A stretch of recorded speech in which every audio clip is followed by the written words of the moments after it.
সেদিন সকালে হঠাৎ ছাদ বাগানে গিয়ে দেখি একটা সুন্দর শ্বেত পদ্মফুল ফুটেছে। আর পদ্মফুলের পাতাটা কি বড় দেখো। পাতার মধ্যে সবুজ নীল হলুদ রঙের যে আঁকিবুঁকি, তা থেকে তো চোখ সরছেই না আমার। আর পাতাটা দিনের আলোয় কত ঝকঝক করছে, তাই না?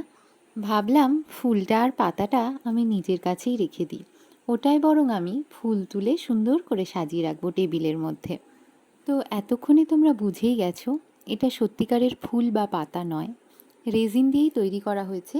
এটা একটা বড় সাইজের বোল। এতে তোমরা ফুল সাজিয়েও রাখতে পারো, অথবা বোল হিসেবেও ব্যবহার করতে পারো, বা টেবিলে অ্যাজ আ শোপিসও তোমরা রাখতে পারো।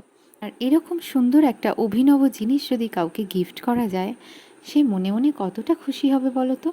এই জিনিসগুলো এক একটা হাতে ধরে বানাতে কিন্তু অনেক পরিশ্রম লাগে। প্রথমে বিষয়টা নিয়ে ভাবনা চিন্তা করা, তারপর বেশ দু একটা বিনিদ্র রাত কাটিয়ে জিনিসটা যখন সম্পূর্ণরূপে তৈরি হয়ে যায়, এই আনন্দ কিন্তু ভাষায় প্রকাশ করার নয়।